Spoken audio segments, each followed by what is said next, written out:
Hello, my dear friends. You're in the Military Summary channel, and today we will discuss the situation in Ukraine on the 25th of November of 2025. Today we have a lot of very interesting updates, so let's start. And first, we're going to talk about Abu Dhabi because the most interesting updates are coming exactly from this area. Axios reports that the US-Russia talks in Abu Dhabi are going well, according to the spokesperson for the Secretary Driscoll, who leads the American delegation.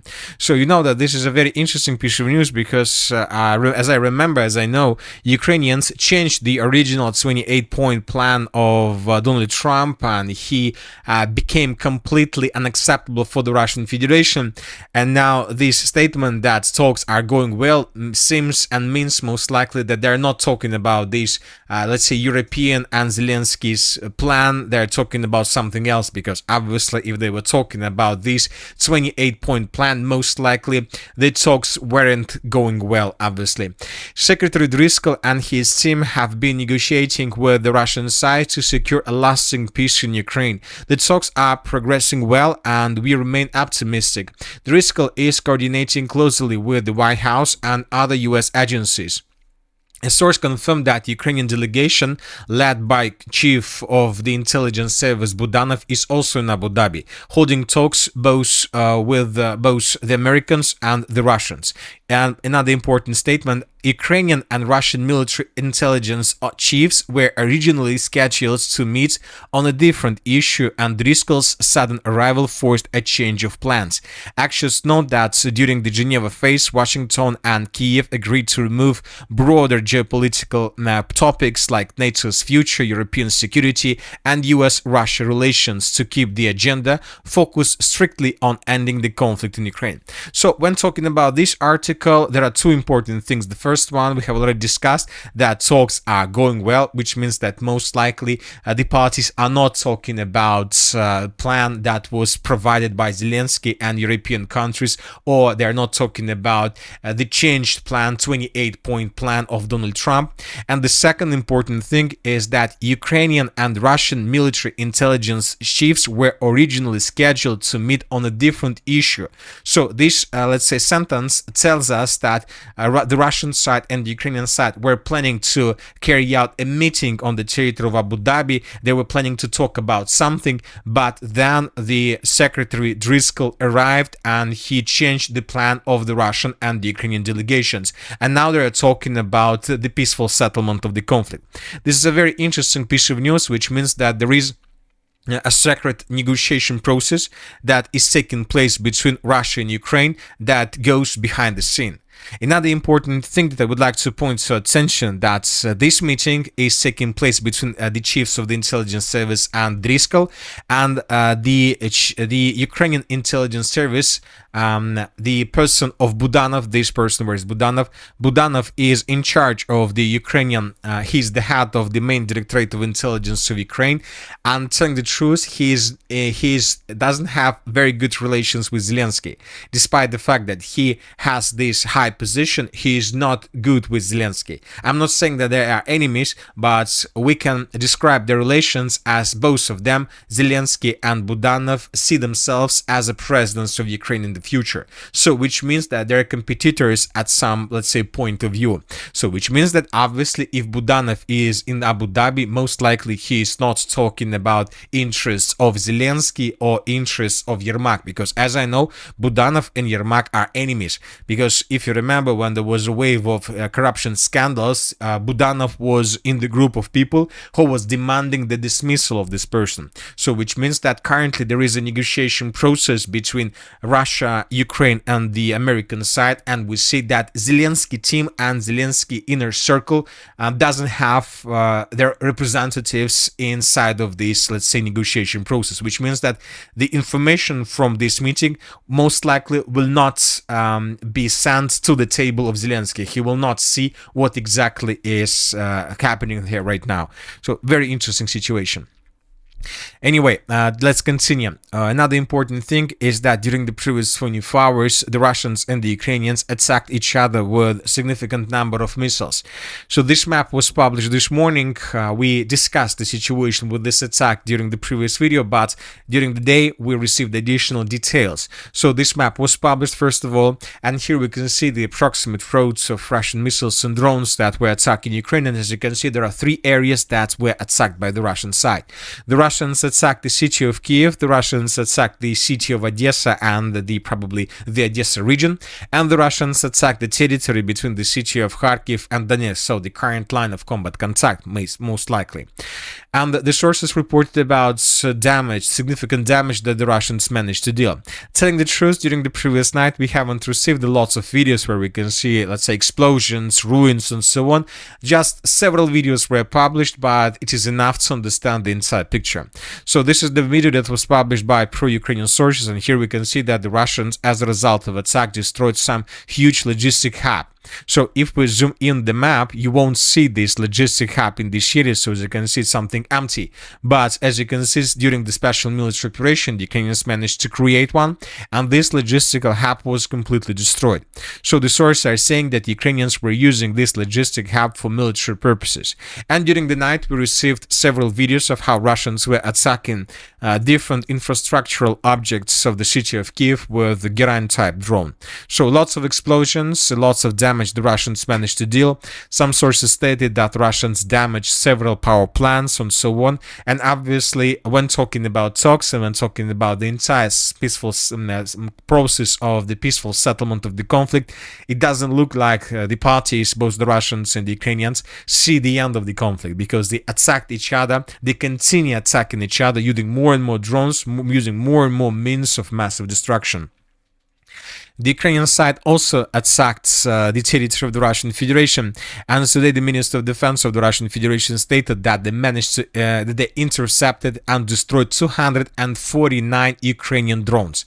So 116 drones over the Black Sea, so lots of drones were flying from the territory of Odessa, probably in the direction of the southern part of Russia, 76 over the territory of Krasnodar Krai, 23 over the territory of Republic of Crimea.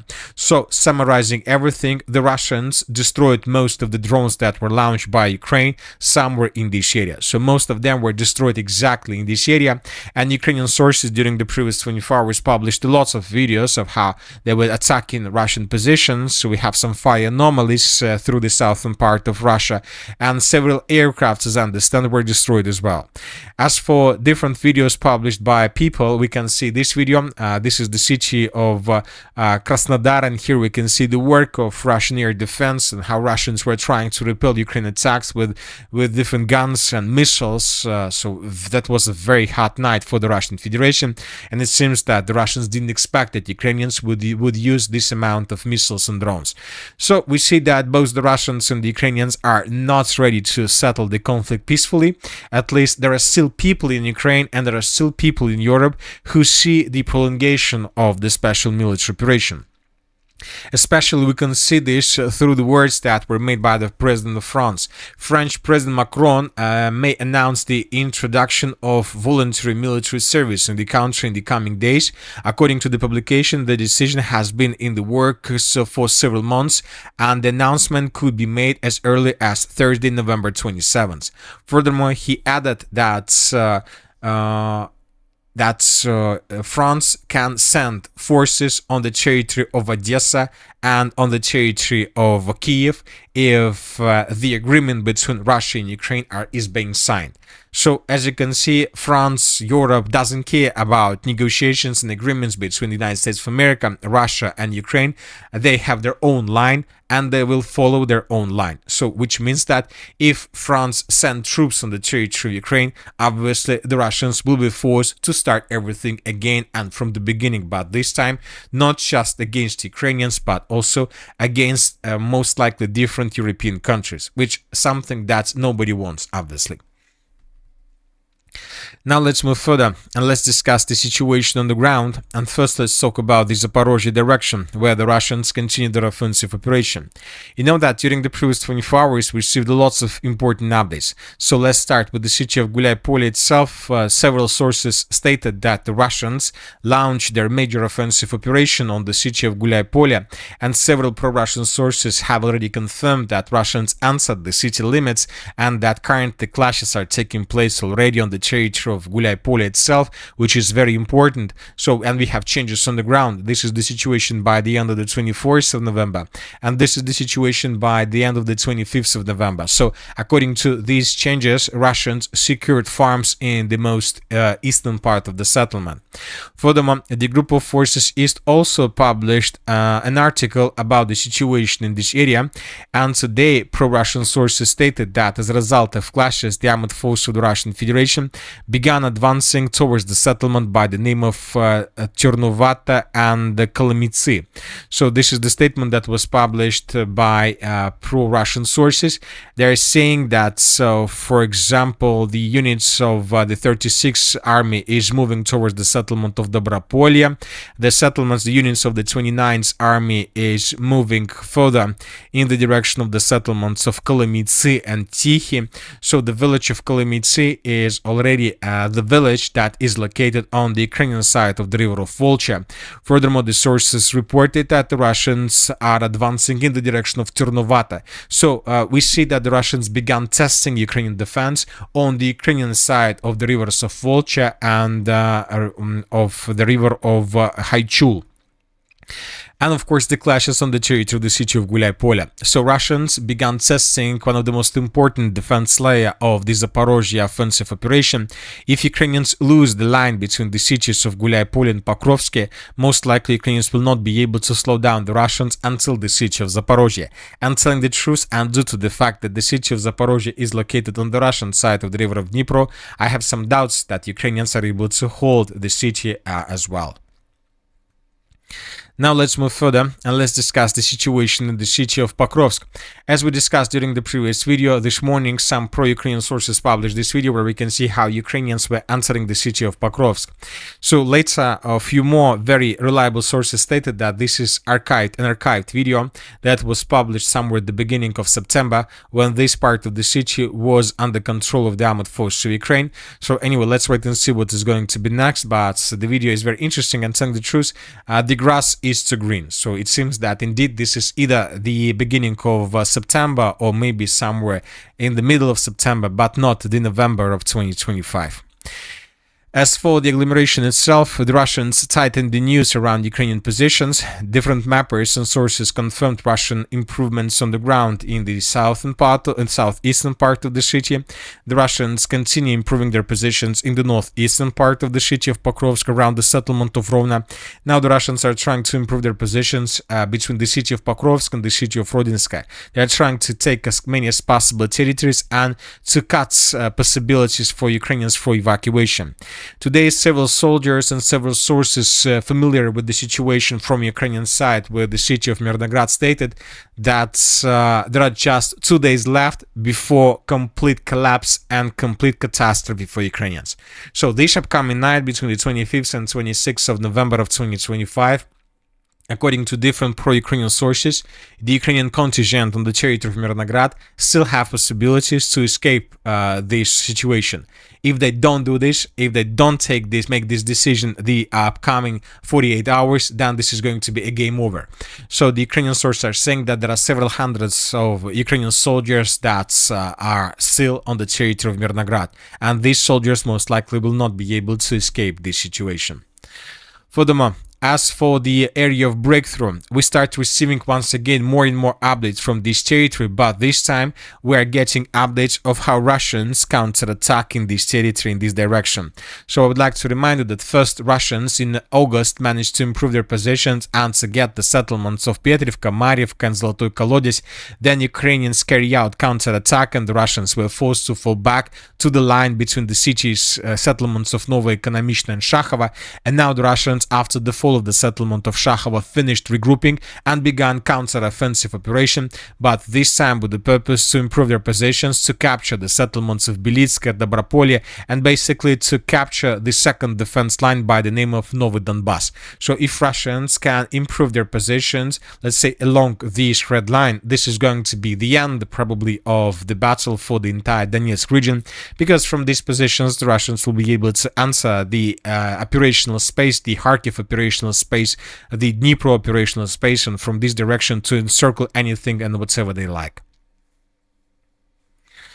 The Konstantinovka direction. During the previous 24 hours, the Minister of Defense of the Russian Federation confirmed that the units of the Group of Forces South managed to establish complete control over the settlement of Ivanopolie. Based on this report, we haven't adjusted anything because we adjusted Ivanopolie based on the reports and videos that were published before. But this is another confirmation that the Russians secured this territory, and this confirmation, as you can see, was published 3 days after when Russians finished the battle for the territory. As for the Sivers direction, during the previous 24 hours, the Russians managed to improve their positions significantly. Basically, the entire eastern flank of the city of Sivers was captured by the armored forces of the Russian Federation, and this information was confirmed by pro-Ukrainian sources, by neutral mappers, and by this geolocation, where we can see how Ukrainians of 54th Mechanized Brigade were attacking Russians and Russian positions through the settlement of, through the eastern part of the city of Sivers. So, based on this video and based on this report, we adjusted the map. This is the situation by the end of the 24th of November, and this is the situation by the end of the 25th of November. Furthermore, and a very important update, that the pro-Ukrainian sources, especially the pro-Ukrainian source, very famous one, adjusted the map as well, and the most important is that they added a very huge gray zone. So as you can see, the territory is almost between the settlements of Vyivka, Zvanovka, the river of Seversky Donetsk, and the city of Seversk is a very huge and big gray zone, which means most likely there's something wrong with this. Most likely either everything is under complete Russian control or about to be captured by the armored forces of the Russian Federation. The city of Liman, the Russians improved their positions in the central part. They answered this small micro-district, which is a very important situation. This is the configuration of the map by the end of the 24th of November, and this is by the end of the 25th of November.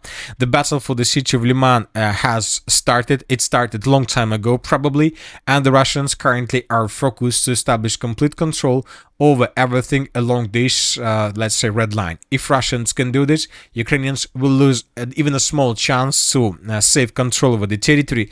But now you know that due to this negotiation process and due to the current situation on the front line, it seems that to hold the front line is not the most important part for Ukraine. Now it seems that Ukrainians are trying to get as much as possible, as much as possible during the, let's say, agreement that can be signed between Russia and Ukraine.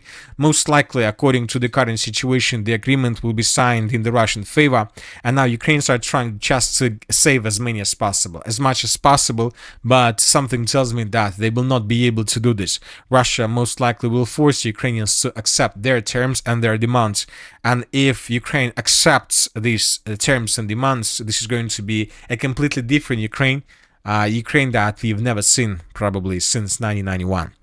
And that's it for today. Military Summary channel reminds you to condemn any violence in the world. Thank you for watching. Subscribe to my channel, put your likes, join my Patreon, and have a good day. Bye bye.